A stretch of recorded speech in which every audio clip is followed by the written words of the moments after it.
Little Star Club. Disney Princess Brave, The Princess and the Kelpie. Merida was frustrated. Her mom's birthday was coming up and she was trying to draw a picture for her. But no matter what she drew, nothing felt quite right. "Why can't I figure out what to draw?" Merida asked Maudie. "It shouldn't be that hard." "Cheer up, lassie," Maudie replied. "It will come to you when the time is right." Merida set down her quill. She was about to fetch a snack when she heard commotion outside the door. Peering into the hallway, she spotted her brothers, Hubert, Hamish, and Harris, chasing each other. "Ugh, it's past your bedtime," she said. "What are you wee devils still doing up and about?" "We can't sleep," Hubert answered. "We need a bedtime story," Hamish explained. "A scary one," Harris added. Merida marched into the hall and scooped up her brothers. "Come on," she said sternly. "Off to bed with the lot of you." The triplets squirmed, but Merida was stronger than they were, and in no time she had all three of them tucked into bed. "Now, let's see," Merida said, looking at the boys' books. "A scary story. Ugh, this one will do nicely." Merida pulled a book from the shelf and sat down to read to the triplets. "Here we go," she began. "The Princess and the Kelpie." "A princess story?" Hubert asked. "What's scary about that?" Now, Merida said. "No back talk. You asked for a scary story, and that's what you'll get." "What's a kelpie?" Hamish asked. Merida smiled. "You'll see soon enough," she answered. Merida opened the book and began. Once upon a time, there was a brave princess. One day, the princess decided to go out for a ride on her noble steed. As they approached the woods, the princess saw a gray flash pass before her eyes. Her horse bucked, but the princess was not afraid. "Don't be a ninny," she told her horse. "Come on now, let's see what it was." The two had not gone far when they came upon a gray horse. Its coat shimmered, and its mane looked like fine silk. The princess had never seen such an animal. She stepped forward, careful not to spook the stallion, but her own horse stood in her way. Now, the princess said. "This horse may be lost. It may need our help." The princess's horse gave a soft whine and then stepped aside. With a stomp of its hoof, the stallion lowered its head. The princess reached out and touched its silky mane. "Well now, aren't you a bonny lad?" she said. Then, grabbing hold of the horse's mane, she swung up onto its back. The horse reared up. It tried to buck, but the princess stayed on. She had been riding horses her whole life and knew she could control this one, even without a bridle. Suddenly, the horse charged forward. The princess tried to calm him, but it was no use. The mighty stallion refused to slow down, and worse, he was headed straight for a deep loch. The princess tried to free her hands of the horse's mane, but they were stuck. Her legs were stuck too. The princess knew there was only one thing that could cause this. There must be some old fairy magic at work. The princess tried to pull her hands free again. If she didn't find a way to stop the stallion, he was going to run both of them over a cliff and straight into the deep water. Just then, the horse brushed against a tree. Some of the morning dew fell from a branch and landed on one of the princess's hands. At once her hand slid free of the stallion's mane. Now the princess understood. She had come upon not simply a lost horse, but rather upon a kelpie, a mysterious water spirit. The princess shivered. She was in more danger than she'd thought. The kelpie was not a kind creature. It delighted in casting unsuspecting riders into the sea. The princess looked ahead of her. The kelpie was drawing closer and closer to the edge of the cliff. But the princess was wise, and she knew that there was one way to stop a kelpie. She needed a bridle. Only then would the horse do her bidding. With a loud whistle, the princess called for her horse. The noble creature charged forward to catch up with the princess. Then, using the hand that had come free, the princess wrestled the bridle off her own horse and onto the kelpie. With the reins in her hand, she guided the horse to a path that led away from the cliff. As they reached the shore of the loch, the kelpie came to a stop. As if by magic, the princess's hand and legs were freed. She slipped off the mysterious horse. The stallion stood quietly, looking at the princess. She gazed deeply into the kelpie's eyes. Then, with a nod, she removed the bridle. The kelpie shook its head and turned toward the water. The princess watched in amazement as it stepped into the loch and slowly disappeared. Then, climbing atop her own horse, the princess returned home. Merida closed the book. "Well, lads, what did you think? A fine story, was it not?" But Merida's brothers did not answer.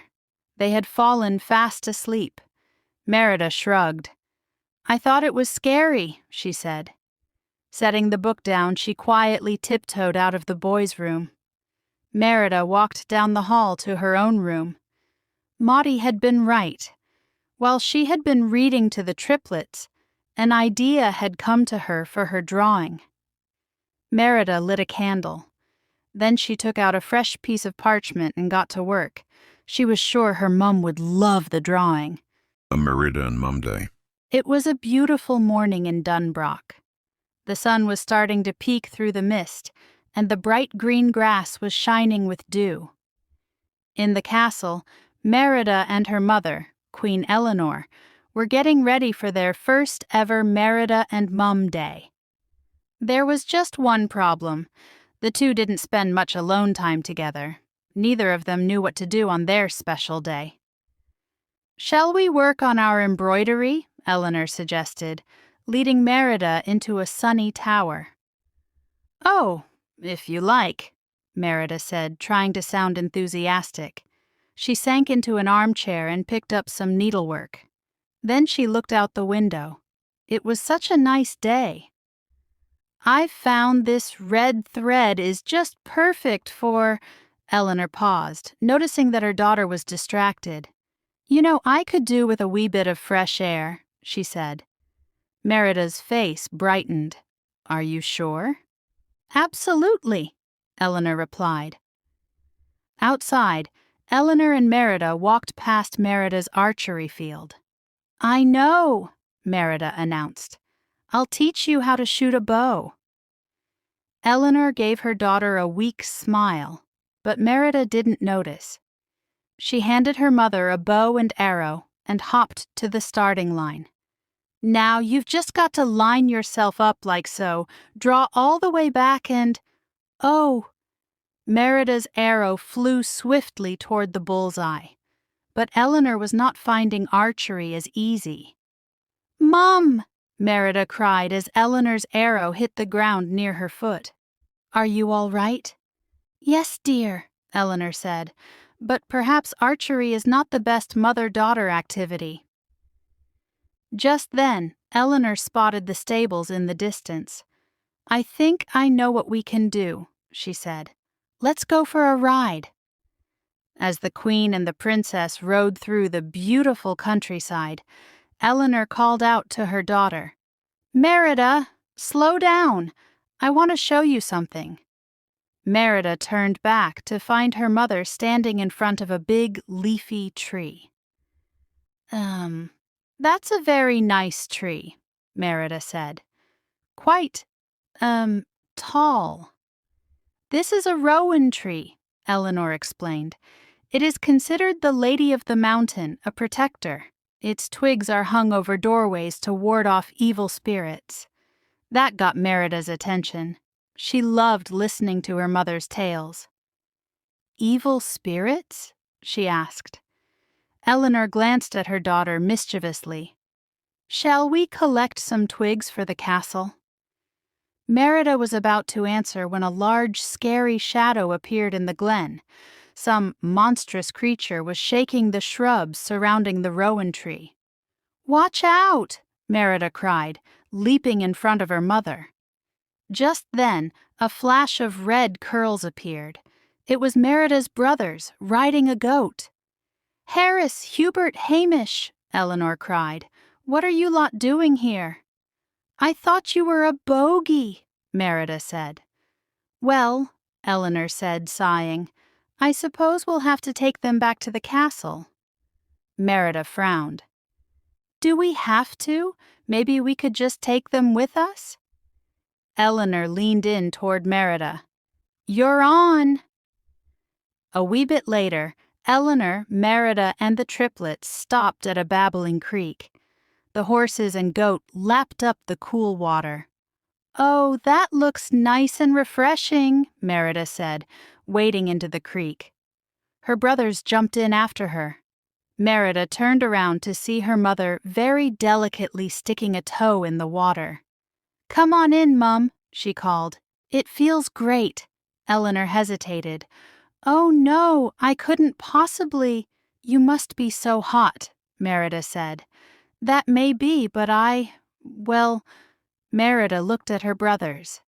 They knew what to do. Splash! A wave of water hit Eleanor.